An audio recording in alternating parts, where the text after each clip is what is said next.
Agora vamos começar. Boa tarde a todos que estão assistindo. Eu agradeço o convite do Hemossi para palestrar, né, sobre transfusão no recém-nascido. É um tema de muito interesse de quem, principalmente quem trabalha com neonatologia, porque existem muitas dúvidas em relação ao próprio ato transfusional e às indicações. O foco dessa aula será mais clínico do que a parte laboratorial hematológica de imunemato, né? Então, talvez as pessoas que trabalham com a clínica tenham bastante interesse. Tá? Então, começando sobre a neonatologia em si, a gente tem visto que nos últimos anos, principalmente nos últimos 20 anos, houve uma redução importante na letalidade precoce neonatal, principalmente pelos avanços nos recursos terapêuticos. Na verdade, a gente começou a conhecer melhor o recém-nascido, a fisiologia, se interessar mais com o funcionamento do organismo, do órgão, né, do organismo do recém-nascido. Então, a gente antigamente fazia muita transposição do funcionamento, né, da fisiologia do adulto para o recém-nascido, e a gente viu que são organismos totalmente diferentes. Então, com isso, a gente também começou a observar o aumento do aparecimento de outras complicações causadas pela imaturidade essa extrema, né? Nos últimos anos, a gente tem lidado com várias complicações pelo aumento dessa sobrevida, né? E pela diminuição da mortalidade. Então, os bebês cada vez mais prematuros têm sobrevivido e a gente tem visto que esse tempo de perda intraútero não é recuperado com tudo que a gente tem de avanço terapêutico. Então, esse é um dos temas que hemotransfusão, né, a questão da hematologia, da hemoterapia e da hematologia do neonatal tem causado muito interesse, porque o recém-nascido ainda constitui o grupo, apesar de todos os avanços, constitui o grupo de pacientes que mais consomem hemocomponentes em hospitais pediátricos. Então, a eritropoese, né, a hematopoese do recém-nascido, ele perde muito pelo fato de sair bem antes do útero materno. Então, cerca de 90% dos recém-nascidos prematuros de muito baixo peso, que são aqueles de abaixo de 1,5 kg, que esses atualmente têm sido considerados como grandes, né? A gente tem pego muito bebê de 1 kg, né, de 750 gramas, e cerca de 90% ainda recebem transfusão, principalmente de concentrado de hemácias. Né? Então, como eu já disse, esse gráfico mostra os hemocomponentes e hemoderivados, e o que a gente usa mais no recém-nascido, em termos de hemotransfusão, é de concentrado de hemácias. E a indicação principal é a anemia. Então, a gente vai ver nos próximos slides qual é a explicação para esse uso do concentrado de hemácias, né, dessa grande solicitação de concentrado de hemácias nos bebês prematuros. Então, a gente se pergunta, né, por que um ser tão pequeno transfunde tanto? E aí, a principal causa ainda é a espoliação iatrogênica. São bebês muito graves, com distúrbios hemodinâmicos, ácido básico, hidroeletrolítico e com alterações, com doenças respiratórias graves e que não tem como não pedir exame. Não existem métodos ainda indiretos de diagnóstico sem que você precise solicitar exames. Então, a espoliação iatrogênica ainda é a principal causa, tem reduzido muito com os micrométodos, mas ainda é a principal causa, porque, como eu já havia dito, os bebês estão cada vez menores, lembrando-se que a volemia do bebê é em torno de 80 a 100 ml por quilo. Se a gente pegar um bebê de 1 quilo e botar uma volemia de 100 ml, 10% da volemia é 10 ml. Então, na primeira semana, praticamente, a gente já consome 10% da volemia desse bebê. Se você usar micrométodos, a gente, só para colher um hemograma e um PCR, é em torno de 1 a 1,5 ml. Se você juntar a né, a gasometria arterial, com mais algumas perdas que existem de coleta, né, algumas perdas de coleta, o catéter umbilical que sangra um pouquinho na hora. Então, você acaba, em uma semana, já atingindo 10% da volemia. Então, é a principal causa de anemia nesse período, ainda continua sendo a espoliação iatrogênica. As outras causas, né, que são bebês muito graves e que acabam necessitando de outras intervenções. Então, tem as cirurgias para correção de defeitos congênitos, tem os sangramentos ocultos, são bebês que têm o sistema vascular ainda muito imaturo também, que sangram com facilidade, tem vários motivos para sangramentos também. Síndromes de produção e insuficiência de eritrócitos, que podem ser congênitas, adquiridas ou infecciosas, que são bebês com a imunidade muito baixa e que acabam aumentando o risco de infecção também.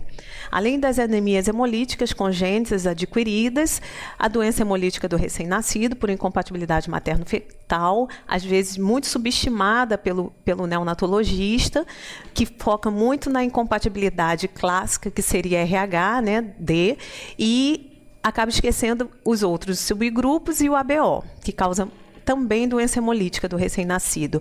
E a causa principal é a anemia tardia e fisiológica do prematuro. Na verdade, o nome fisiológico, eu sempre gosto de manter o nome fisiológico, porque todo bebê tem anemia fisiológica.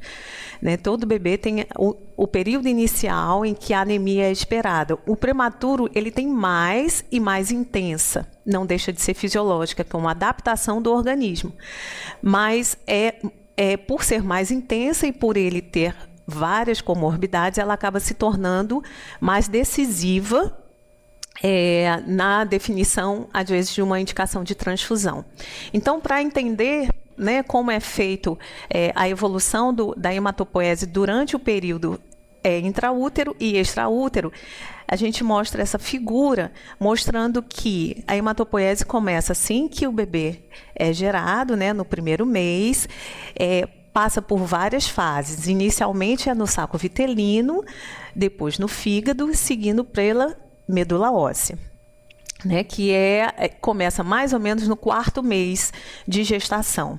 Então, levando-se em consideração que a gente tem tido bebês em torno de 24 semanas, né? O limite de vitalidade está em torno de 24 a 25 semanas, que corresponde exatamente a 5 para 6 meses. Então, a gente tem pego o bebê que ainda está na fase de hematopoese hepática, que ainda nem entrou na fase de hematopoese pela medula óssea. Então, imagine o déficit que existe nesse bebê em termos de hematopoese. E isso, com certeza, vai refletir em todo o desenvolvimento do bebê até a alta. Tá? Faz com que o bebê tenha mais, esses bebês prematuros extremos, tenha mais suscetibilidade à anemia.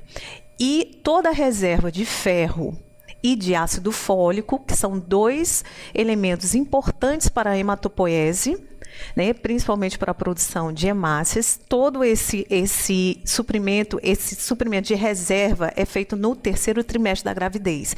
Esses bebês prematuros extremos, que são os de mais difícil condição, que nascem com 24, 25, 27 semanas, não passam por esse período de reserva, alterando mais e dificultando mais a hematopoese.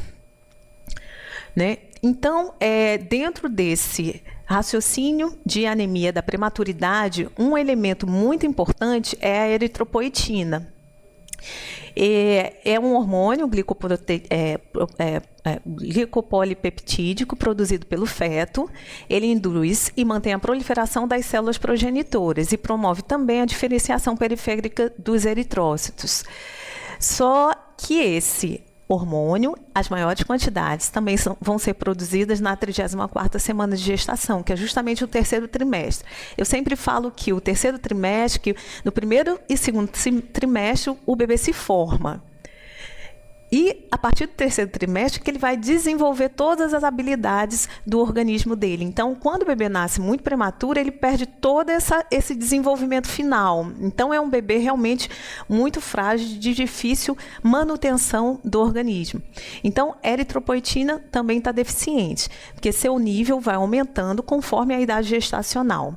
E ele tem uma relação com a hipóxia e o nível de hemoglobina. Então, o que acontece quando o bebê nasce? Esse hormônio também é importante para se entender a anemia da prematuridade. Então, recapitulando que o prematuro não tem reserva de ferro nem de ácido fólico, porque o prematuro extremo, porque perdeu o último trimestre. Ele tem baixa eritropoetina, porque ele também não passou pelo período de maior produção de eritropoetina. E ele nasce que nem os outros. E o que acontece quando nasce? Existe uma transição abrupta da hipóxia relativa intrauterina para um ambiente rico em oxigênio, com o início da função pulmonar do RN, né, do recém-nascido. E, como eu disse anteriormente, existe uma relação inversa. Baixas concentrações de oxigênio, a eritropoetina aumenta porque ela precisa realmente aumentar a maturação e a produção das células eritroides para tentar ficar mais ávido pelos oxigênios. Quando você aumenta a oferta de oxigênio, você tem uma redução da produção da eritropoetina, devido ao aumento da oferta do oxigênio.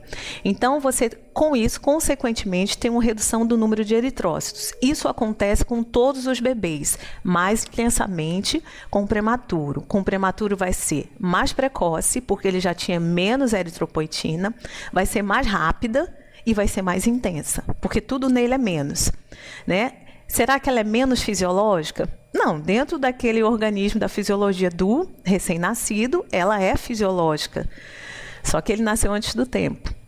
Tá? Então, com isso, você tem redução do número de eritrócitos, você tem queda, e essa queda progressiva alcança um máximo até 60 dias, que a gente chama de nadir, que é o período máximo, que é aquele bebê de 2, 3 meses que você olha e acha muito pálido. É fisiológica, é normal essa anemia, faz parte da adaptação do organismo. Tá? E você, nesse período também, você tem, além da menor produção, você tem uma resposta menor à eritropoetina. O retorno do equilíbrio é feito após 2 meses, isso no bebê de termo. O prematuro demora um pouquinho mais. E a resposta com isso, você tem um aumento, melhora da anemia e retorno da produção normal. Então, o bebê começa a produzir normal a eritropoetina. Essa diminuição de produção ocorre com todos os bebês e é fisiológico. Então, esse gráfico mostra, né, como é a fisiologia pós-natal, mostrando a diferença entre o recém-nascido prematuro e o termo, através dos valores da hemoglobina. Né? Então, a gente tem essa linha vermelha do pré-termo, vendo que o pré-termo já tem uma hemoglobina inicial menor, a queda é maior, né? E a queda dura mais tempo. E o bebê termo também tem uma queda, o gráfico ele acompanha, a linha é igual, só que ele é maior e a queda dura menos. Né? Então, a gente conclui que a anemia neonatal, principalmente essa anemia da prematuridade e a anemia fisiológica do bebê, faz parte da adaptação fisiológica do bebê ao ambiente extrauterino.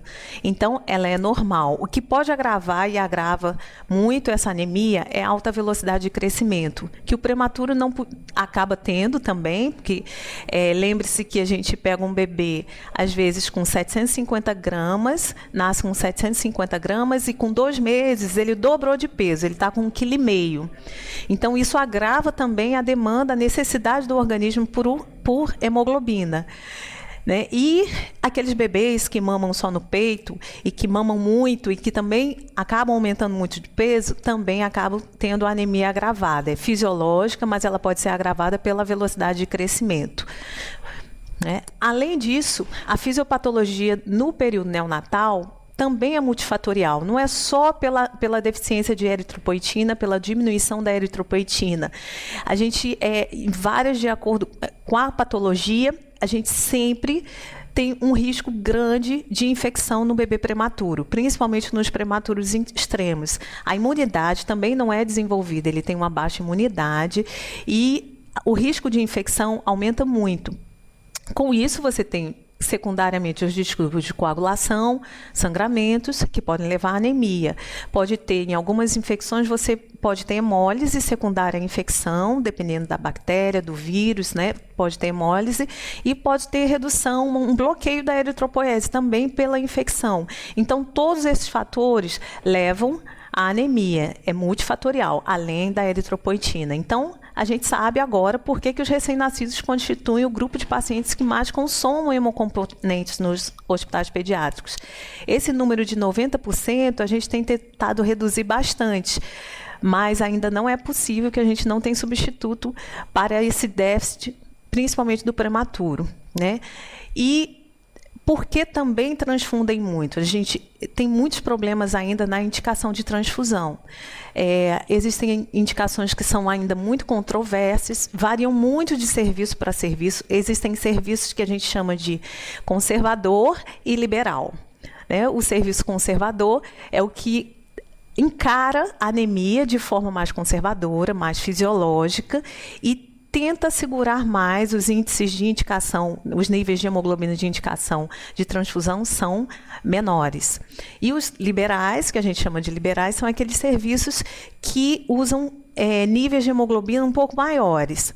Por que existe isso? Porque não existem informações científicas seguras para definir o que é hemoglobina ideal na fase do bebê, né? De acordo com a idade gestacional, não existe esse critério científico do que seria hemoglobina ideal. Todos os nossos conceitos são baseados em limitadas informações e mais na observação clínica e de follow-up a longo prazo, que é aquele bebê que você acompanha, restringe a transfusão e a longo prazo, observa se não houve algum aumento de deficiência no desenvolvimento psicomotor, de aprendizado, que são os parâmetros indiretos que a gente tem, né, que a clínica tem de hipóxia. Então, vai muito baseado no risco-benefício naquele momento, varia muito com o serviço, são muito controversos e ainda por cima, os sinais e sintomas clínicos são muito inespecíficos. Se a gente observar o que seria um sinal e um sintoma de anemia no bebê, qualquer patologia inerente do prematuro pode dar redução de ganho do peso, apneia, taquipneia, diminuição da atividade, palidez, taquicardia e sopro. São sintomas inespecíficos que podem ser correlacionados à anemia, mas também a qualquer outra patologia do bebê prematuro. A apneia é quando o bebê interrompe a respiração por 3 segundos, em torno de 3 segundos, acompanhado de queda de saturação de oxigênio e diminuição da frequência cardíaca.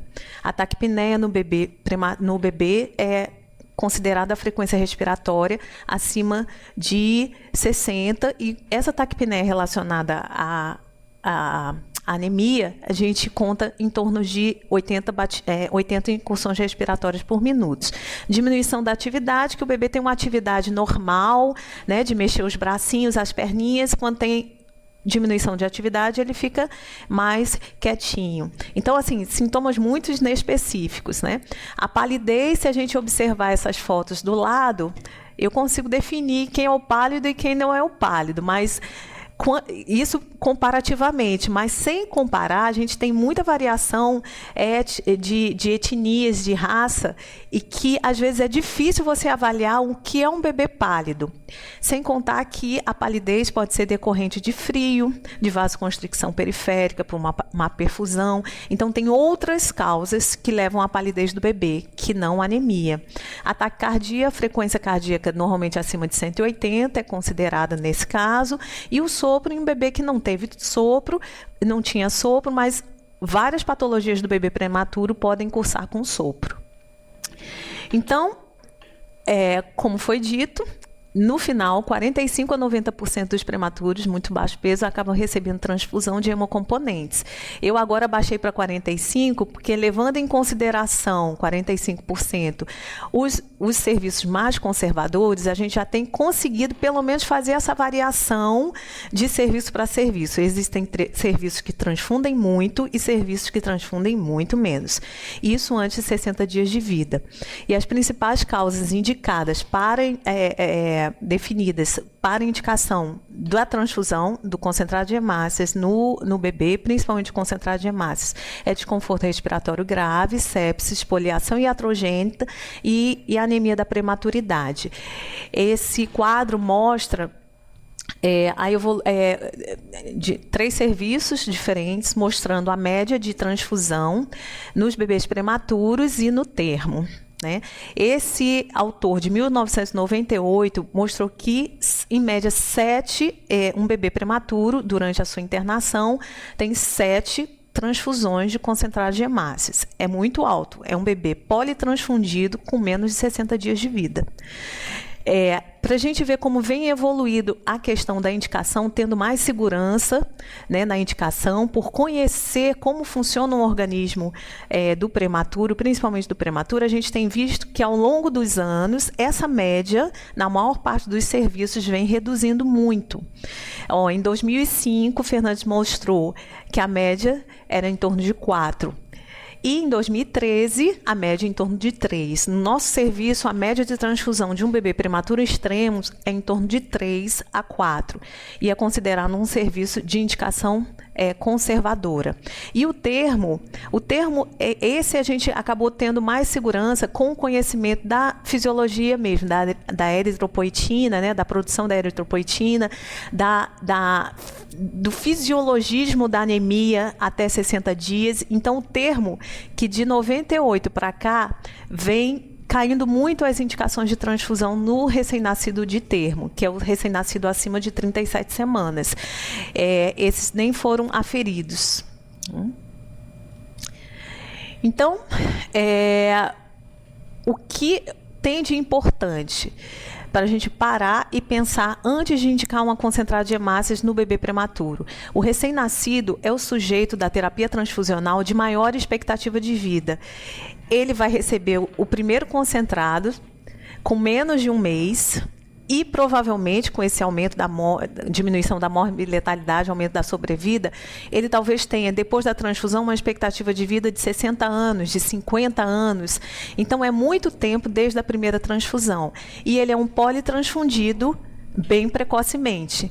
Se a média do prematuro extremo é em torno de 3 a 4, ele é um politransfundido precoce.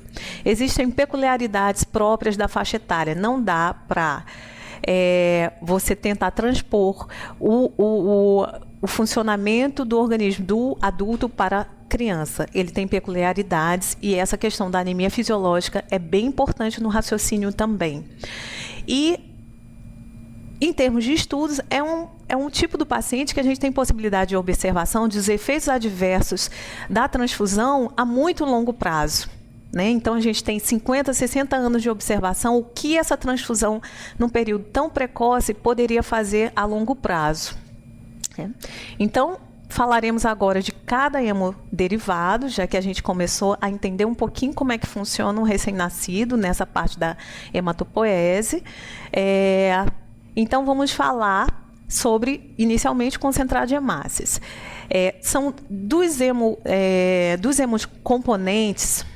Eu já posso resumir agora que existem 2 hemocomponentes que existem grandes controvérsias em termos de indicação. São os 2 que existem mais. É o concentrado de hemácias no bebê, a indicação do bebê, principalmente no prematuro, e o concentrado de plaquetas. Então, a gente tenta utilizar o raciocínio da hematopoese do bebê para poder indicar. Mas a gente tem a questão da hemoglobina ideal, de como funciona qual é o reflexo da hipóxia, o que seria a hemoglobina ideal para não levar lesão por hipóxia. Esse conceito a gente ainda não tem. Não existem estudos com prematuros, porque o estudo com prematuros são muito limitados, existem muitas limitações do estudo fisiológico do prematuro, então a gente não consegue definir qual é a hemoglobina ideal. E outra questão, ela depende da patologia associada, se é um bebê estável, se é um bebê com infecção, se é um bebê com cardiopatia, depende da idade gestacional, como a gente viu naquele gráfico da hematopoiese intra e extrauterina. Quanto menor a idade gestacional, menor a produção de eritropoetina, maior o reflexo, mais intensa é a anemia, né? E os dias de vida. Tudo isso vai definir a indicação.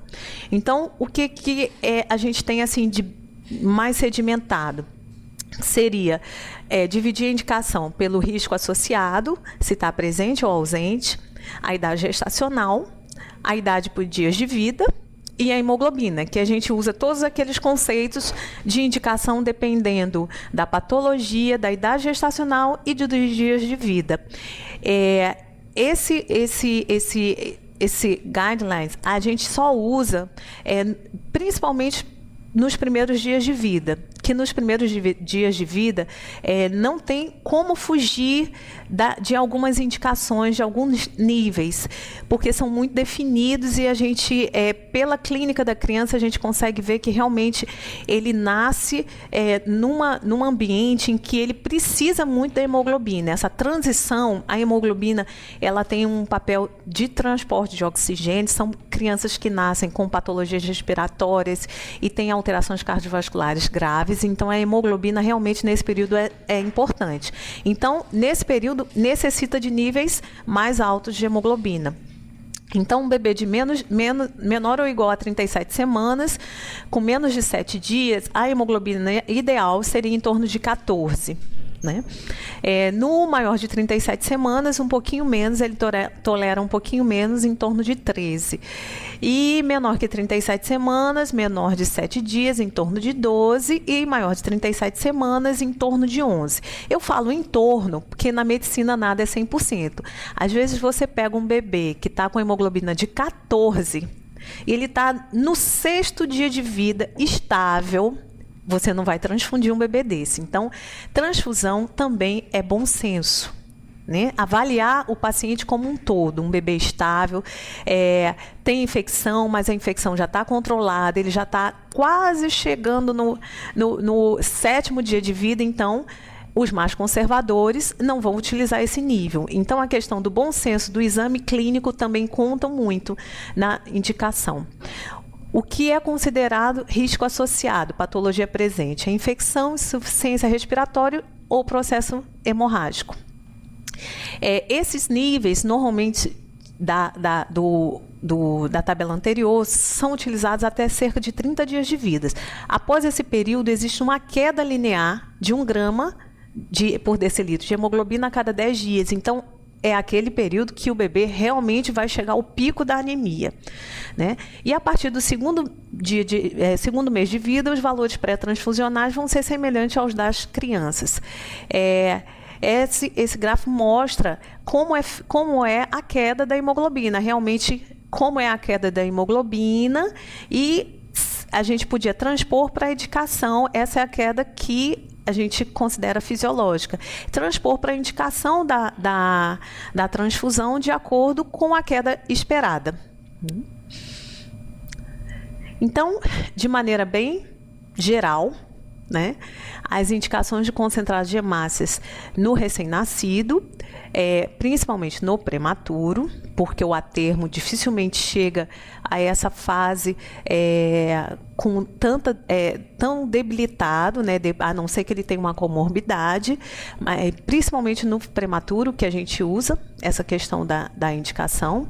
Se a hemoglobina tiver abaixo de 7, nunca esquecer de pedir reticulócito, principalmente nos bebês acima de 30 dias, que o reticulócitos são as formas mais jovens de hemácias liberadas no sangue periférico. Então, ele vai definir se a medula está produzindo, né, se existe uma resposta medular ou não para aquela anemia.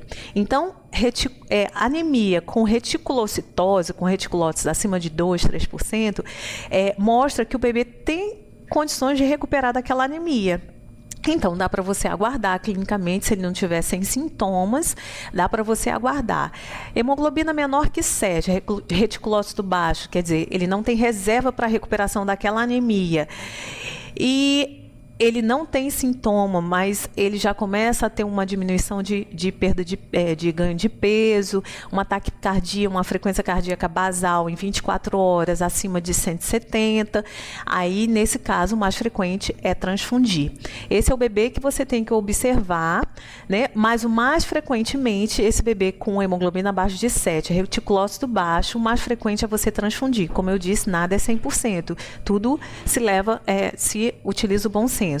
Se a hemoglobina está acima de 10, o mais frequente é não transfundir. Esse raciocínio é importante para o neonatologista não ser levado pelo impulso. Porque às vezes você olha o bebê, acha ele muito pálido, aí vem uma hemoglobina de 10, ele tem uma apneia, mas que não precisou de muita intervenção, aí você... Não, eu vou transfundir. Então, assim, tendo essa ideia de que normalmente, acima de 10, o bebê prematuro, depois de 30 dias de vida, dificilmente a anemia vai ser responsável pelas alterações clínicas. Então, você se segura mais e acaba não transfundindo e investigando as outras causas que podem estar levando às alterações clínicas, né? E o grande problema é a hemoglobina entre 7 e 10, que realmente tem bebês que quando chega com 8, 7,5, começa a ter alteração clínica. Então, entre 7 e 10 não tem jeito. A hemoglobina entre 7 e 10 tem que avaliar clinicamente o bebê. Que seria avaliar a necessidade de oxigenoterapia, né? Se a FiO2 estiver acima de 35%, 40%, normalmente nesse nível ele acaba tendo que transfundir. Os cardiopatas, né? Os cardiopatas entram como exceção até para essa hemoglobina de 10, quando você tem uma cardiopatia associada, dependendo se for uma cardiopatia canal dependente, que dá insuficiência cardíaca, que dá hipóxia, você precisa manter uma hemoglobina em torno de 13, um hematócrito em torno de 40. Então, você acaba tendo que transfundir também. Doença pulmonar, principalmente nessa fase de 30 dias, já tem alguns bebês que têm doença pulmonar crônica, que é a displasia broncopulmonar, e são dependentes de oxigênio, tem um déficit respiratório grande e que acabam também sentindo muito. São bebês que têm necessidade de oxigenação tecidual mais do que os bebês que estão estáveis. Ou aqueles que têm apneia, que seriam mais de dois episódios de apneia em 24 horas com necessidade de ventilação de VPP sob pressão, ou que tem mais de 6 episódios de apneia em 24 horas. Baixo ganho ponderal com taxa calórica alta, normal, taquicardia acima de 180 mantida, ou taquipneia mantida também. Então, esses sintomas com hemoglobina entre 7 e 10, avaliar clinicamente a necessidade, até que ponto essa anemia está interferindo nos sintomas e avaliar clinicamente. Então, abaixo de 7, o mais frequente é não transfundir. Acima de 10, o mais frequente é não transfundir. Abaixo de 7, o mais frequente é transfundir. Acima de 10, o mais frequente é não transfundir, a não ser que ele tenha uma comorbidade grave, né? Normalmente cardiopatia ou doença pulmonar grave. Entre 7 e 10, avaliar clinicamente. Esse é normalmente os parâmetros que são usados no dia a dia. Em relação à seleção de hemocomponentes, o bebê ele tem uma expressão de antígenos ABO incompleta. Os anticorpos circulantes são de origem materna. Então, na tipagem sanguínea do bebê, normalmente só se faz a tipagem direta, que é a pesquisa dos antígenos. A indireta acaba sendo inviável porque os anticorpos circulantes são de origem materna. O bebê não produz anticorpo circulante do grupo ABO. Então, pode dar alguma discordância de tipagem se você avaliar os anticorpos circulantes que são de origem materna. Então, os anticorpos normalmente para se confirmar a tipagem sanguínea, né, você pode utilizar o sangue materno, que aí você consegue raciocinar com a tipagem da mãe, os anticorpos circulantes da mãe, que vão ser igual ao do bebê, e com a prova direta chegar a uma conclusão e não dar nenhuma discrepância. Né? Orienta-se escolher uma unidade isogrupo compatível, quer dizer, se o bebê é A, ele recebe A. Isso se ele não tiver nenhuma incompatibilidade. Lembre-se que o bebê pode ter incompatibilidade, pode ter doença hemolítica. E o sangue do bebê tem que ser compatível com o sangue materno, lembrando que os anticorpos são de origem materna, então o sangue que o bebê receber, se o bebê tiver um grupo sanguíneo diferente do da mãe, tem que ser compatível com o sangue materno. Ou escolhe-se um O com baixos títulos de hemolisina, quer dizer, com baixos anticorpos circulantes. Por que não fazer O para todos os bebês? Que a tendência, até pouco tempo, era ser bebê, não fazer nem a tipagem, assim, com muita precisão e fazer O negativo para todos. Só que em termos de logística de um banco de sangue, você utilizar o sangue O negativo indiscriminadamente, você acaba levando a uma necessidade, uma falta, quando houver necessidade. Então, não tem necessidade de se transfundir O negativo para todos os bebês. E qual é a importância de você não fazer O também para todos os bebês? Que é a questão dos anticorpos. Lembrando que o O, né, o paciente do grupo O, ele tem anti-A e tem anti-B circulante. Né? O doador que doou esse sangue, ele tem anti-A e anti-B circulante. E o que acontece se você transfundir para um bebê A? Ele vai levar esses anticorpos. São pouca quantidade, mas acaba, se ele for um politransfundido, ele tem uma titulação de anti-A relativamente alto. Então, por isso que quando for transfundir o O num bebê A, né, sem ser isogrupo, transfundir um O com baixos títulos de hemolisina, baixos tipos de anticorpos. Existe o conceito também para o bebê, principalmente o prematuro, da questão do doador único, que seria reservar um doador para aquele paciente, evitando exposição a múltiplos doadores. Alguns serviços aqui em Fortaleza, alguns serviços não, praticamente só a AMEA, que é a Maternidade Escola, tem utilizado esse conceito do doador único. Alguns outros serviços, não cabe, né, em alguns outros serviços por conta da baixa demanda, porque a bolsa ela dura em torno de 42 dias. Então, nesse período, tem bebês que não faz mais, que não vão necessitar de mais de uma doação. Então, aquela bolsa fica reservada, pode ficar reservada para 1 ou 2 bebês, mas dependendo da demanda do serviço, não vai ter essa utilidade. Mas serviços em que a indicação de transfusão é mais liberal e se utiliza mais indicações, essa questão do doador único é importante.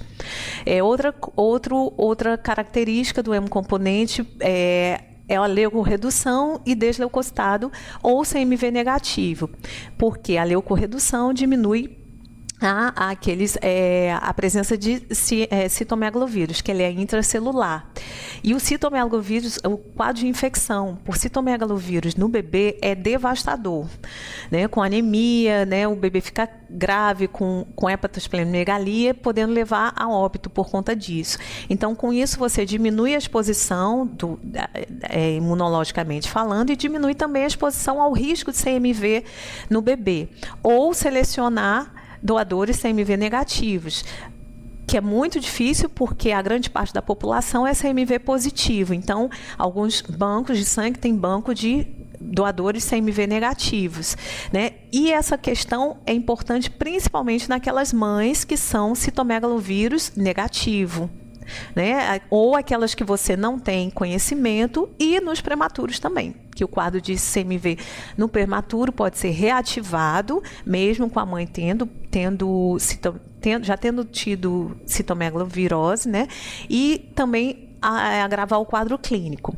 E uma último dado importante em termos de seleção de hemocomponente é a irradiação do hemocomponente celular para recém-nascidos abaixo de 1,2 kg. Essa irradiação é uma radiação gama e ela destrói os linfócitos e diminui a chance de doença enxerto versus hospedeiros, principalmente nos prematuros abaixo de 1,2 kg, que tem um sistema imunológico muito imaturo ainda. Em relação à dose, a dose que a gente costuma usar é de 10 a 15 ml por quilo. Então, se o bebê tem 1 quilo, ele toma de 10 a 15 ml. Não esquecer, em termos práticos, de acrescentar o volume do equipo, porque o equipo de transfusão tem em torno de 20 ml, então na hora de solicitar o concentrado de hemácias, não pode esquecer de acrescentar o volume do equipo. Que então a solicitação, se o bebê tiver 1 quilo, você solicita em torno de 30, né, de 30 ou 45 ml, né, que é acrescentando o volume do equipo, aliás, de 30 a 35 ml. O tempo de infusão é de 2 a 4 horas. Existem bebês... ainda em relação ao volume, né? Se o hemocomponente, né, se o concentrado de hemácias tiver solução aditiva, é mais prudente pedir em torno de 15 ml, porque o hematócrito da bolsa é um pouco menor, então a eficácia da transfusão é menor, com menores volumes. Então, existem alguns autores que sugerem até a solicitação de 20 ml por quilo, mas nem todo bebê, lembrando-se que já 10 ml por quilo num bebê de 1 quilo já é 10% da volemia, então nem todos os bebês conseguem adaptar rapidamente a esse grande aporte volêmico. Então a gente em média usa 15 ml por quilo, principalmente naqueles concentrados que têm solução aditiva. O tempo de transfusão varia de 2 a 4 horas e no bebê a gente tem que avaliar mesmo, às vezes, o bebê precisa das 4 horas. São bebês muito instáveis hemodinamicamente, que têm persistência do canal arterial, então tem uma dificuldade de receber volumes. Então, esses bebês que começam a cair saturação, ter sintomas durante a transfusão, a gente diminui um pouquinho a velocidade e eles normalmente se adaptam. A impressão que dá é que eles não conseguem se adaptar rapidamente àquele aumento da volemia, né, e aumento da osmolaridade causada pelo concentrado de hemácia naquele momento. Então, se você diminuir um pouquinho a velocidade, eles se estabilizam. Tem bebês que pioram muito quando transfunde, né, e é justamente essa reorganização do organismo. Esses bebês, normalmente, a gente também usa furosemida, né, se houver risco de descompensação, se ele estiver no limite da descompensação hemodinâmica ou com um quadro cardiorrespiratório grave. O acesso central ou periférico, evitar o catéter venoso central percutâneo, não pode usar de jeito nenhum, evitar. Agora, existem crianças muito graves, recém-nascidos muito graves, com dificuldade de acesso venoso, em que você não consegue um acesso periférico com facilidade, e ele só tem aquele percutâneo. Então, numa urgência, você pode usar o percutâneo, mas aos poucos vai lavando, você transfunde, lava, ou então corre um soro fisiológico, até 20% do volume do concentrado prescrito paralelo, que aí ele vai diluindo, como se fosse diluindo o concentrado e facilitando a passagem. Não é o ideal, só em casos extremos de falta de acesso venoso. O ideal é um acesso central ou periférico sem ser PIC. Então, e lembrando que a única substância que pode entrar junto com o sangue é o soro fisiológico. Nem soro glicosado, nem droga vasoativa. Por isso a importância de um outro acesso para fazer a transfusão. E em relação, são bebês muito pequenos, como a gente viu, o volume vai variar de 10 a 15 ml por quilo. Então, assim, não dá para correr no equipo normal de gotas. Não tem como contar gotas com 15 ml. Então, ou corre na bomba ou na bureta. A bureta, ultimamente, a gente quase não tem visto bureta nos hospitais. Então, só sobra as bombas de fluxo. Agora tem que ser uma bomba de fluxo linear e sem pressurização pelo risco de hemólise. Então, esses 10 a 15 ml por quilo, a gente sabe que cada 3 ml por quilo aumenta a hemoglobina em torno de 1 grama por decilitro. Então, a hemoglobina vai aumentar em torno de 3 a 4 gramas por decilitro com essa transfusão de 10 a 15 ml por quilo. Ficar atenta também à questão do ferro. No adulto, a gente só começa a pensar no ferro, né, na reposição de ferro, no acúmulo de ferro pós-transfusão, quando o paciente é politransfundido. O bebê, não. A gente, como ele faz reposição de ferro profilática desde o 30º dia de vida, e é justamente nessa fase que eles vão começar a ter mais necessidade de transfusão, a gente tem que descontar essa quantidade de ferro recebida na transfusão da reposição. Então, de uma maneira geral, os bebês ficam 1 semana, suspende o ferro durante 1 semana e depois recomeça, que é o tempo que ele recebeu o ferro suficiente pela transfusão. Então, fica 1 semana sem ferro. Esses são os exemplos de bomba, né, de fluxo linear, sem pressurização, que são justamente essas bombas que a gente usa. Essa é a bureta, que a gente dificilmente vê uma bureta agora, e a particularidade da bureta é que você consegue contar microgotas. Uma gota equivale a 3 microgotas.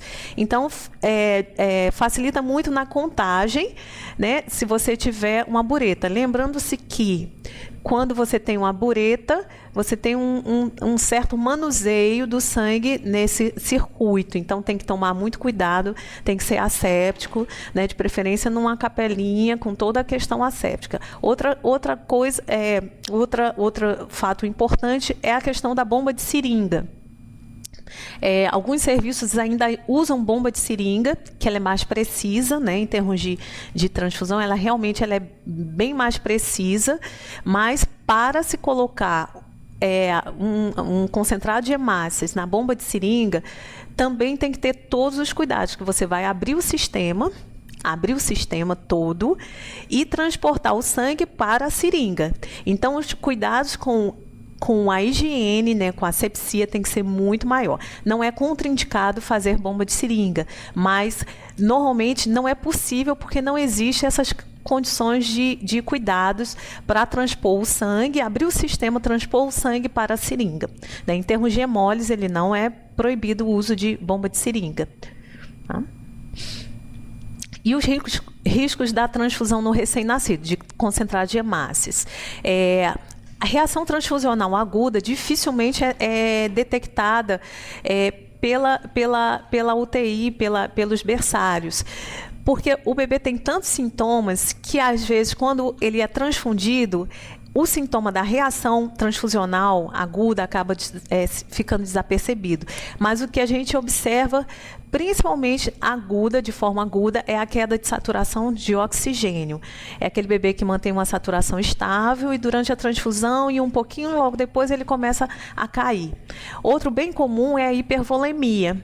Né? Lembrando-se que às vezes o bebê vai receber 10 a 20% da volemia, então às vezes ele tem sinal de hipervolemia e a gente resolve isso diminuindo a velocidade de transfusão ou associando a furosemida. Infecção por citomegalovírus também a gente consegue reduzir esse risco desleucocitando, né, ou leucorreduzindo, mas é um risco transfusional grande que até pouco tempo, quando não era rotina a utilização de filtro, existiam muitos bebês na UTI com infecção por citomegalovírus, grave por isso.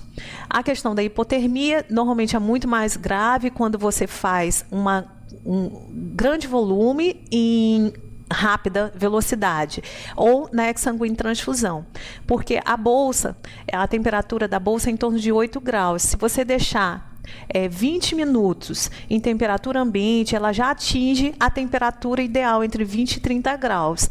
Então, 20 minutos é o tempo que chega a bolsa, ou que o técnico bota a bolsa em cima da bancada para fazer as provas, ou que ele transporta a bolsa, que a enfermeira deixa em cima da UTI para ajeitar a bomba, né, ajeitar o equipo. Então, 20 a 30 minutos é o tempo em que normalmente você se prepara para transfundir. Então, o risco de hipotermia numa transfusão normal, em volumes pequenos, praticamente não existe no bebê.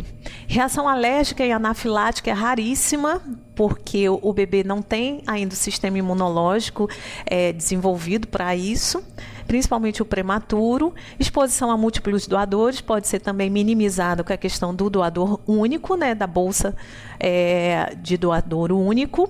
E uma questão que está sendo estudada ultimamente é a questão do risco de enterocolite necrotizante no recém-nascido prematuro.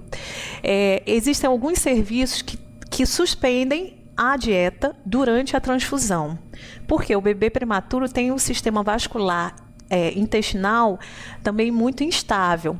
Acredita-se que durante a transfusão existe uma diminuição de fluxo interal, né, fluxo sanguíneo interal, e isso aumentaria o risco de enterocolite necrotizante. É uma doença grave em que você tem uma inflamação intestinal que pode evoluir para necrose, perfuração intestinal e, dependendo da fase, a morbidade é muito alta. Então, existem serviços que não querem assumir, que acreditam nesse aumento de risco. Existem alguns estudos que já mostram. Então, tem serviços que suspendem a transfusão suspendem a dieta durante a transfusão. Mas ainda está questionado e existem serviços que não vê essa relação. Essa é a bolsinha de múltiplos doadores. Você normalmente tem uma bolsa mãe e tem 4 bolsinhas menores ali que vão ser as alíquotas para serem transfundidas no bebê.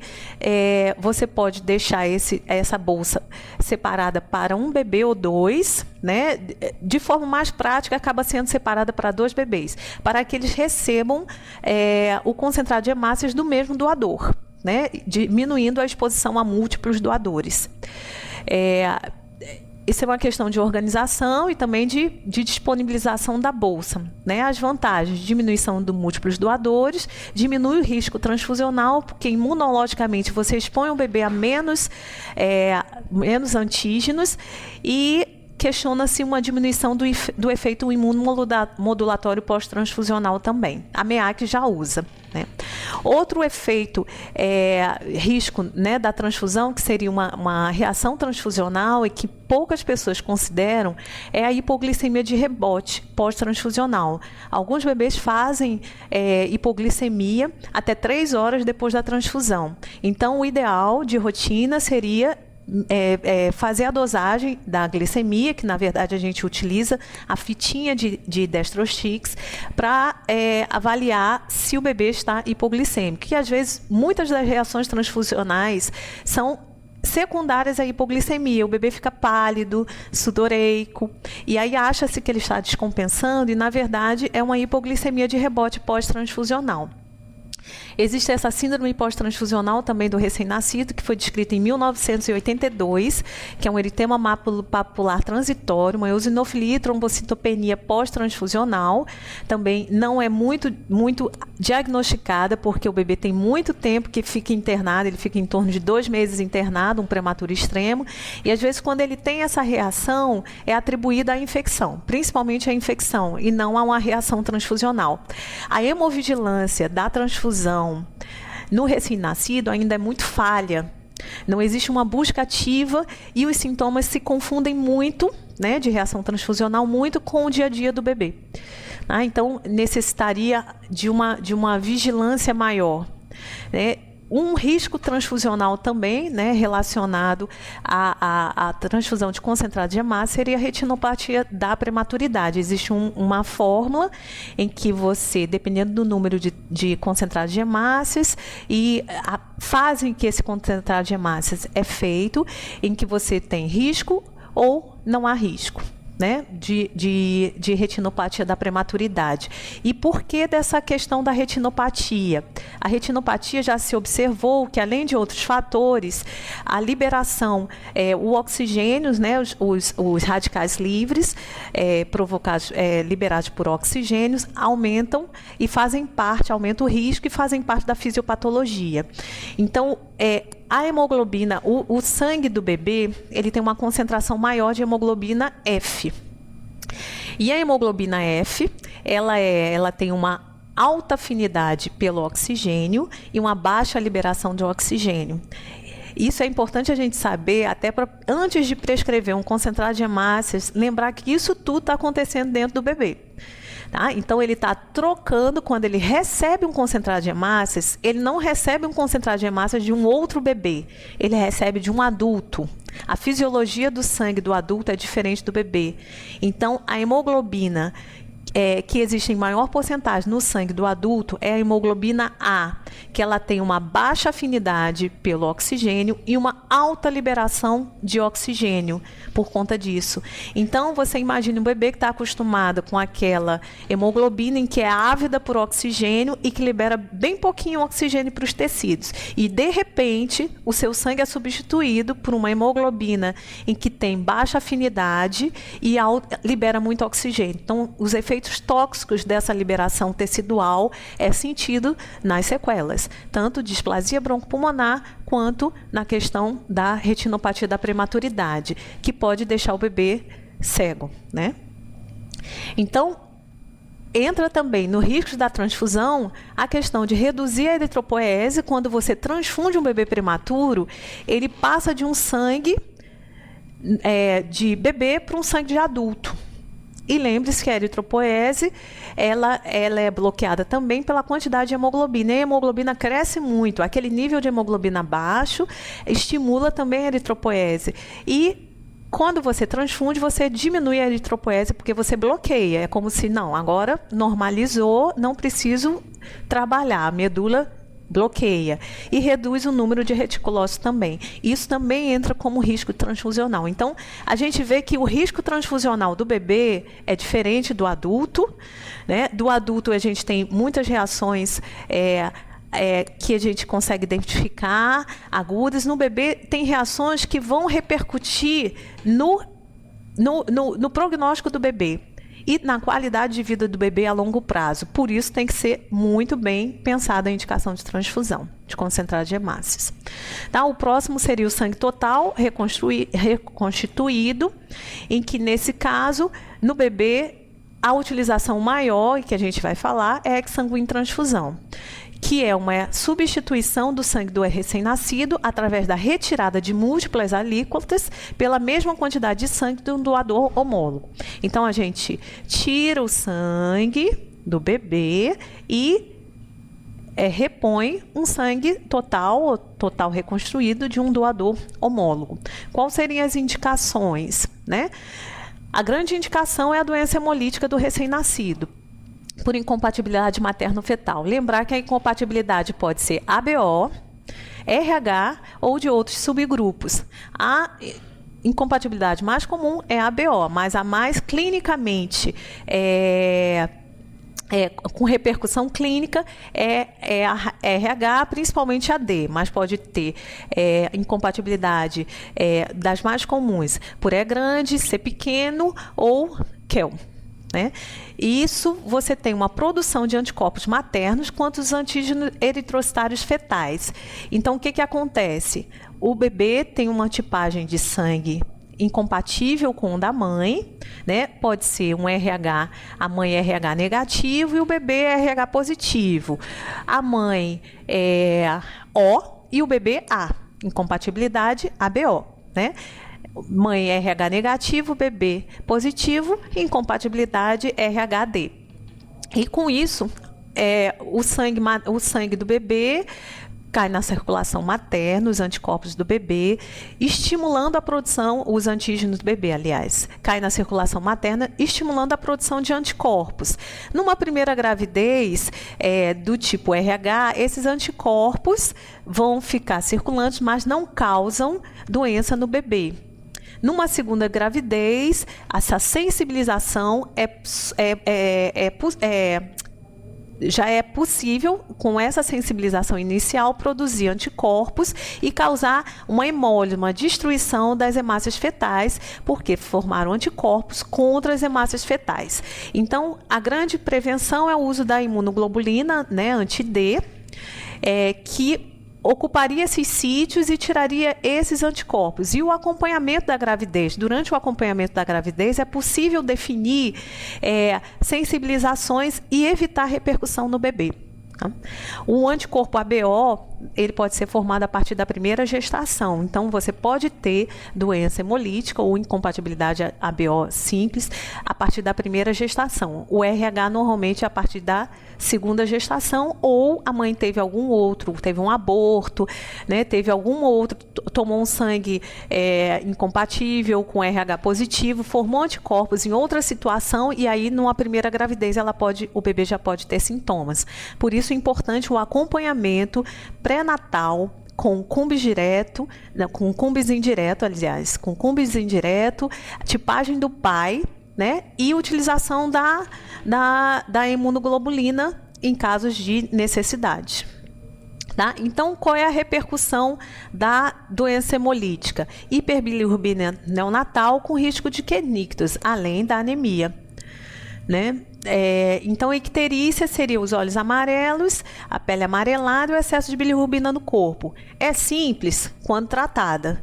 Então, o que acontece numa hiperbilirrubinemia que ultrapassa o nível de indicação? Tem várias tabelas utilizando idade gestacional, idade do paciente e a partir de que nível existe esse risco? O risco é a impregnação impregnação cerebral, que é chamada de kernicterus. Tá? A bilirrubina movendo-se da corrente sanguínea para os corpos cerebrais. E a imagem é essa, com infiltração de bilirrubina. E aí você tem uma doença neurológica grave, com crise convulsiva, hipertonia e podendo levar a óbito. Então, esse é o risco da icterícia, que pode levar a kernicterus. Outro risco é a anemia, né? Então, a indicação da exsanguínea, já que você tem hemólise, você tem destruição da hemoglobina, você pode evoluir com anemia. Existe uma forma mais tardia de doença hemolítica, que até 60 dias você pode detectar anemia sem icterícia, que seria aquela forma mais anêmica do bebê. Então, existem, de acordo com o grau de anemia, de acordo com a titulação, a repercussão dessa doença hemolítica, você pode indicar a exsanguínea transfusão, com o objetivo de corrigir a anemia, reduzir os títulos de anticorpos maternos, remover as hemácias sensibilizadas, né? Substituí-las por hemácias não sensibilizadas, remover a bilirrubina não conjugada antes de sua difusão para os tecidos. Então, quando indicam uma exsanguínea transfusão, qualquer um desses itens são indicativos justificam a indicação de uma exsanguínea transfusão. Tá? E a gente usa tabelas para poder indicar. O produto é o sangue total reconstituído. O volume são o dobro da volemia, então a volemia do bebê a termo é 80 ml por quilo, do prematuro 100 ml por quilo. Então, você usa de 160 a 200 ml por quilo de peso. E faz a reconstituição para um hematócrito final de 50%. Tá? A escolha da unidade. A gente escolhe uma unidade em que o bebê não vai destruir. Então, não vai destruir as hemácias. Então, as hemácias a serem transfundidas, elas têm que ser principalmente compatíveis com o soro da mãe. Lembrando que o soro da mãe é o que tem os anticorpos. Né? Os anticorpos são produzidos pela mãe, passam pela placenta, porque são anticorpos IgG. E na placenta consegue ultrapassar os anticorpos IgG, mas são soros maternos, não foi o bebê que produziu o anticorpo. Então, por isso, as hemácias que vão ser transfundidas têm que ser compatíveis com o soro da mãe. E o plasma tem que ser compatível com as hemácias do bebê. Não pode ter anticorpo que destrua a hemácia do bebê. O sangue total ou concentrado de hemácia deve ter menos de 5 dias, porque você troca praticamente, não chega a trocar toda a volemia, mas o objetivo é trocar uma boa parte do sangue circulante. Então, o sangue mais estocado tem alguns componentes que são prejudiciais ao bebê. Então, por isso que tem que ser menos de 5 dias. Desleucocitado, não pode conter hemoglobina S e sofrer irradiação gama um pouco tempo antes do procedimento. Não é um procedimento simples, ultimamente tem se utilizado muito pouco pela questão do advento das fototerapias de alta intensidade. A gente tem Bilitron, Bilibed, Berço, tem várias fototerapias de alta intensidade que têm melhorado muito, principalmente a questão da icterícia, diminuindo muito o risco de kernícteros, né? Os pré-natais também muito bem acompanhados com o uso da imunoglobulina na hora certa, tem evitado o nascimento de crianças muito graves. Em algumas situações, a gente acaba não escapando da exsanguínea transfusão, principalmente aquelas que têm muito anticorpos circulantes, que mesmo com as fototerapias de alta intensidade, você acaba tendo a indicação pela anemia ou pela quantidade de anticorpos circulantes. Mas a grande maioria que ia para a exsanguínea transfusão com indicação apenas por icterícia e risco de kernícteros, atualmente estão sendo abandonados a exsanguíneas com essa indicação por conta das fototerapias. Porque é um procedimento em que você troca o sangue. O risco de embolia, trombose, arritmia, sobrecarga de volume, parada cardíaca, distúrbios ácido-básico e distúrbio hidroeletrolítico, além da plaquetopenia pós-exsanguínea é grande. Então, por isso que não é um procedimento simples e que a gente tem evitado de acordo com a indicação, né? Dependendo da indicação. Concentrado de plaquetas, eu tinha dito no início, antes de falar dos hemocomponentes, que tinham dois hemocomponentes que eram muito controversos. O primeiro, já falamos, que era o concentrado de hemácias. O segundo é o concentrado de plaquetas. Muitos bebês, 1 a 4% de todos os RNs têm plaquetopenia, abaixo de 150 mil.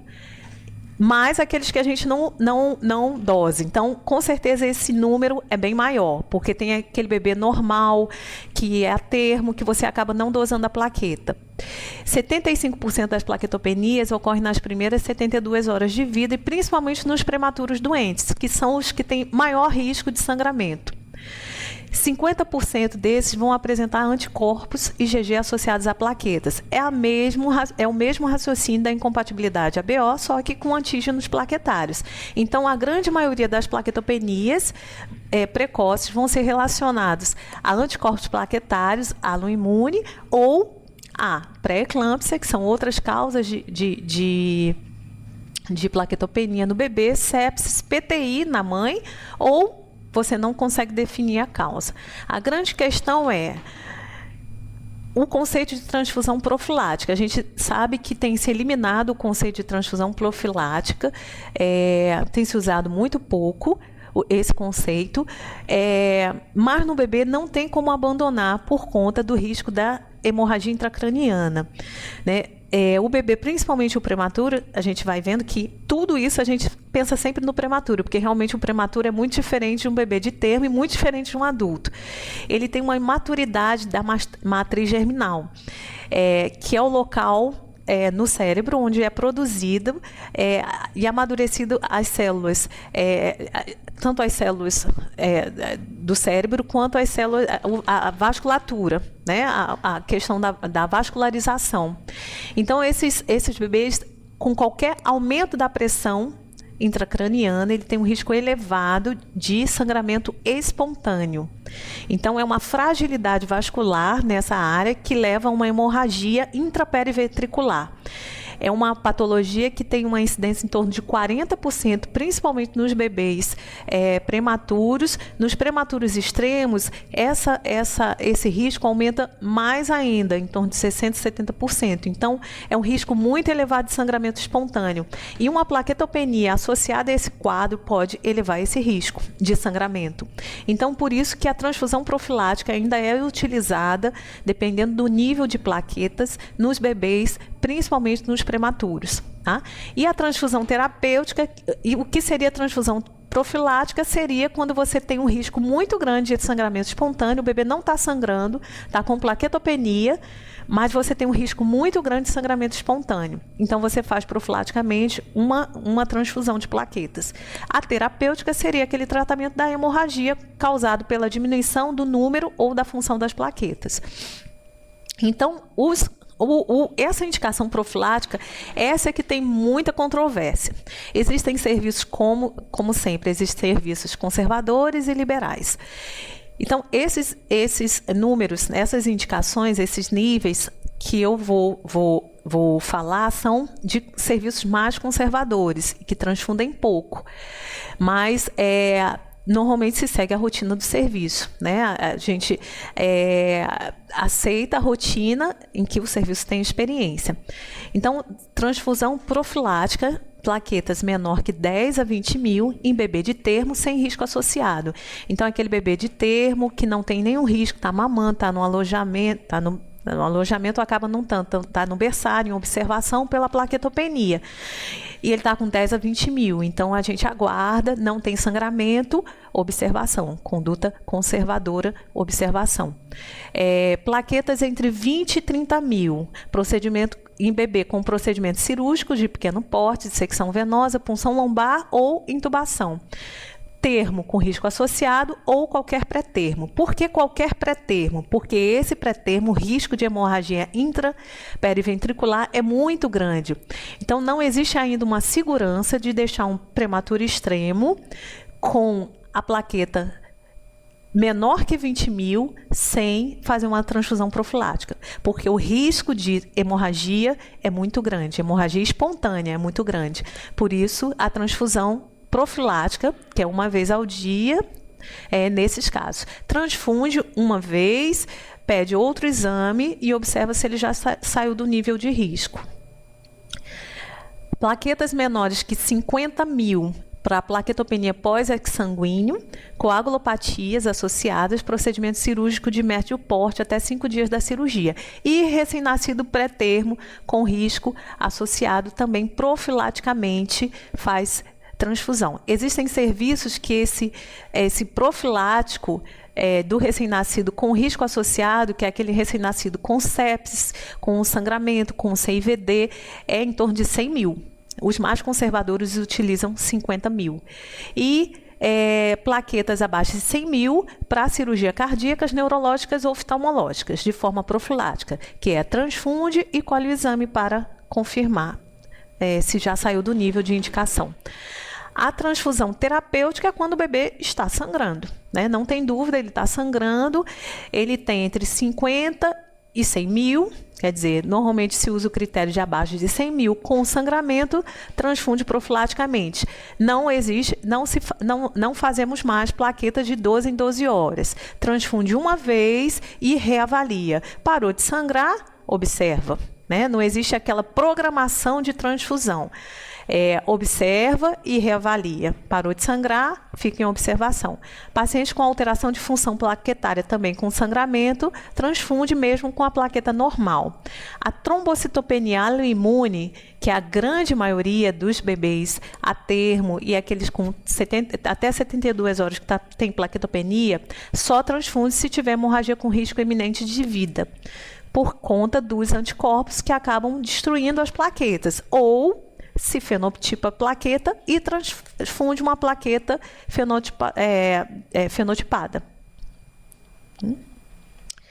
A dose é de 10 a 15 ml por quilo.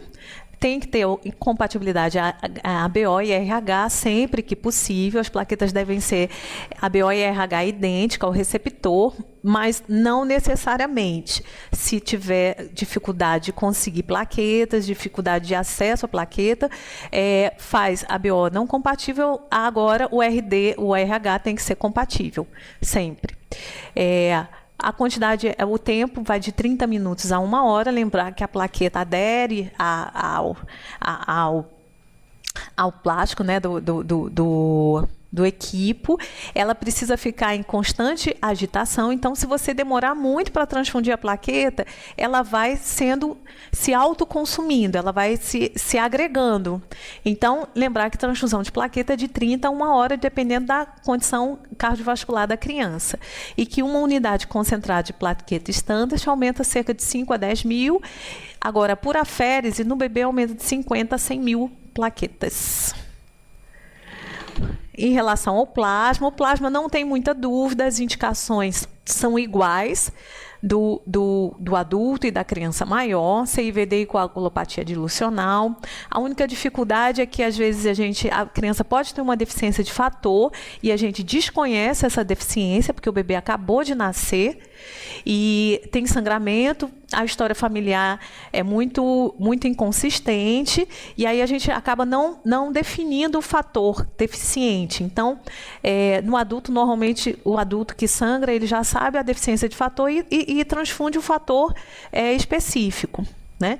Nesse caso, às vezes a gente demora para diagnosticar, e aí você acaba fazendo plasma com alteração, só com alteração de TAP ou TPA acima de 1,5 vezes o valor normal para a idade. Importante ver a tabelinha, porque, dependendo da idade gestacional, o valor de TAP e TPA pela imaturidade, principalmente pela imaturidade hepática, e todo o sistema hemodinâmico, hemostático, os valores são mais alargados do que o valor de referência do adulto. Não se utiliza o mesmo valor de referência.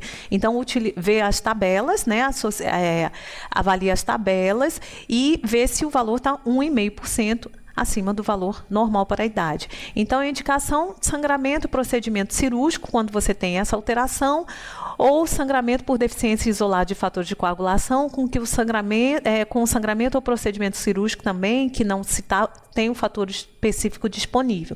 Acaba sendo as mesmas indicação da criança maior, né? A dose também de 10 a 15 ml por quilo. Um intervalo que vai definir é o tipo de indicação de sangramento, o tempo de sangramento, pode ser de 24 até de 6 em 6 horas. O que vai definir é a patologia que levou e o motivo que levou à transfusão e a parada de sangramento. O tempo é de 1 hora, podendo ser até 2 horas, dependendo também da capacidade de adaptação cardiovascular do bebê. E após descongelar, usar no máximo 24 horas. Deve ser ABO compatível e sem haloanticorpos. Aumenta cerca de 20% a 30% dos níveis dos fatores. O crio precipitado, ultimamente, tem se usado muito pouco na neonatologia. A indicação também não foge muito às indicações da criança maior e do adulto, que seria hipofibrinogenemia ou desfibrinogenemia com sangramento ativo ou na realização de procedimentos invasivos. Deficiência de fator 13 com sangramento ou em procedimentos invasivos na indisponibilidade do fator 13 e doença de von Willebrand com sangramento ativo ou antes de procedimento invasivo, apenas se a vasopressina é contraindicada, né? E se o fator 8 ligado ao von Willebrand não é disponível. Na neonatologia, acaba ficando muito restrito a essa questão da hipofibrinogenemia e desfibrinogenemia com sangramento ativo. Normalmente são crianças com diminuição de fibrinogênio, que vai ser submetido a um procedimento invasivo ou que está com sangramento ativo. A dosagem de fator 13 é muito raro, né? Mas ela pode se manifestar, deficiência de fator 13, pode se manifestar no período neonatal e, às vezes, com hemorragia intracraniana, além de outros focos, mas pode se manifestar com hemorragia intracraniana em bebês fora da faixa etária de risco, né, que seria aquele bebê acima de 34 semanas, a termo, em que a matriz germinal já é madura e que faz uma hemorragia intracraniana. Das alterações que devem ser investigadas é a deficiência de fator 13, mas não é tão comum, tá? E a doença de von Willebrand, às vezes vem uma mãe que já tem uma história familiar e aí você acaba investigando.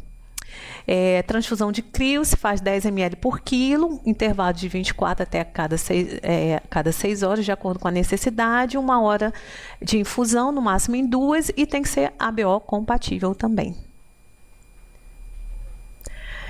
Então, para concluir, foi muito rápido, é muito extenso o assunto, né? E alguns assuntos talvez merecessem outra aula, né? Para tentar definir melhor, né? Mas como conclusão que a gente chega, que os avanços na neonatologia têm permitido a redução da necessidade da transfusão. Como eu falei, o conhecimento do funcionamento do organismo do bebê tem nos dado mais segurança de não atribuir doenças esperadas do recém-nascido, principalmente do prematuro, a anemia ou a outra patologia. Então, assim, tem dado mais segurança de não indicar transfusão, dependendo da situação, né? E isso vem de acordo também devido à redução da gravidade das doenças respiratórias agudas, né? Os bebês estão ficando mais estáveis pelos avanços no tratamento das doenças respiratórias agudas e crônicas. Os níveis estão ficando mais restritos para a indicação de transfusões. A microcoleta de sangue para exames laboratoriais, lembrando que até pouco tempo atrás um hemograma a gente precisava de 3 a 5 ml e atualmente a gente consegue fazer um hemograma com 0,8 ml pela microcoleta, né? O uso do capilar para fazer a gasometria, em que ínfima quantidade de sangue você consegue fazer uma gasometria. Então as microcoletas têm diminuído também aquelas indicações por iatrogenia, né? Que é aquelas coletas, né? E o uso da eritropoetina ficou esquecido por ser seria uma saída, né, a reposição de eritropoetina para aqueles prematuros em que a anemia era esperada por baixa confirmada de eritropoetina, mas o alto custo da medicação, né, e uma resposta não tão satisfatórias. Então, leva a um risco-benefício, né, uma balança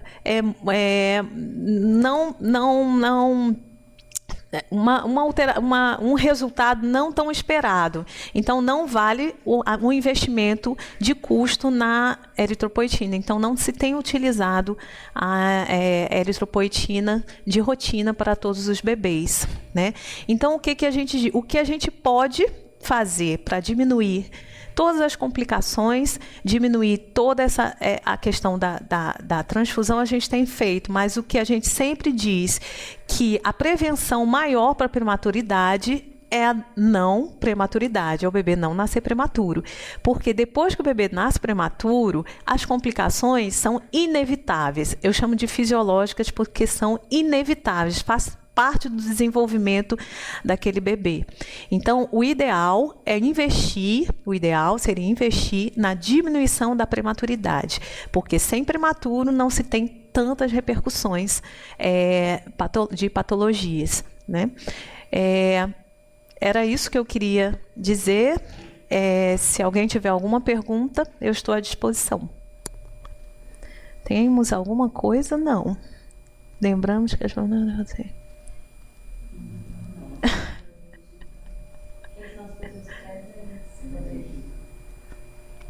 Natalícia está digitando. Queria agradecer, que eu estou vendo aqui, tenho acesso ao Hemocicrato, Hemoce de Fortaleza, as pessoas que estão online, Hemoce de Iguatu também, né, as pessoas que estão online, ter paciência de ter escutado a mostra. O Hospital Universitário, Valdemar de Alcântara, Josiane está escutando. Boa tarde, Josiane. É enfermeira da agência. Não, do Valdemar.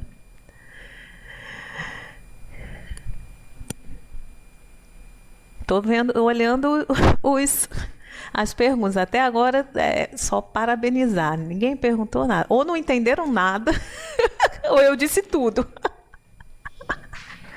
Pode falar para melhor para você não falar isso. Entenderam tudo. Pronto, a próxima é toda quinta. Eu não sei se vocês estão acompanhando, né? Quem está online, toda quinta tem a palestra. Às 14 horas, a próxima é na próxima quinta, né, que é dia 12, às 14 horas, e o tema é transfusão de bolsa única. Eu acho que vai desmembrar mais aquele assunto do doador único, né? E a palestrante vai ser a professora Márcia Bruno, para a próxima semana.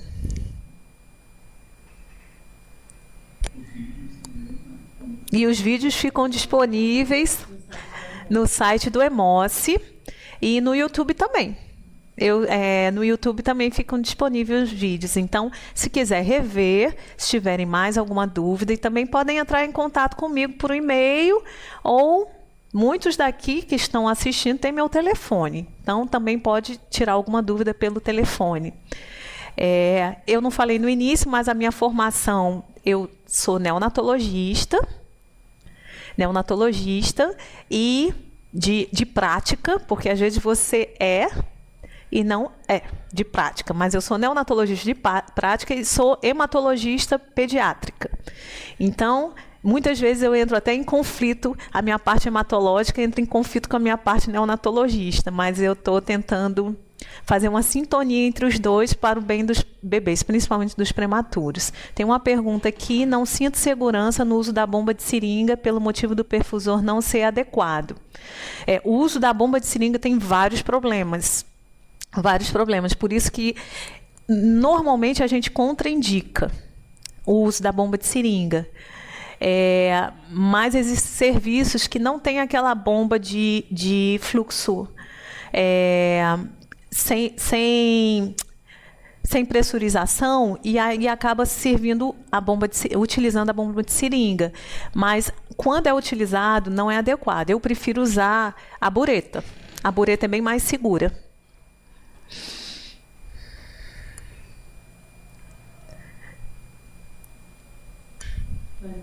Mais alguma pergunta?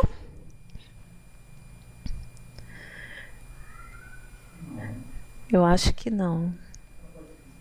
Então, vou me despedindo. Eu estou à disposição. Estou todo dia pela manhã na César Calles, menos na quarta-feira. Pela manhã na César Calles, na neonatologia, na UTI neonatal. Tendo alguma dúvida, pode ligar para lá. Cada vez a gente tem obtendo mais experiência em relação à transfusão no bebê, tentando sempre se atualizar em relação ao assunto para o bem dos recém-nascidos, principalmente dos prematuros, né? E quarta-feira de manhã eu estou no Hospital da Mulher, no banco de sangue. Então, à disposição para tirar dúvidas e à disposição de todos. Obrigado, boa tarde.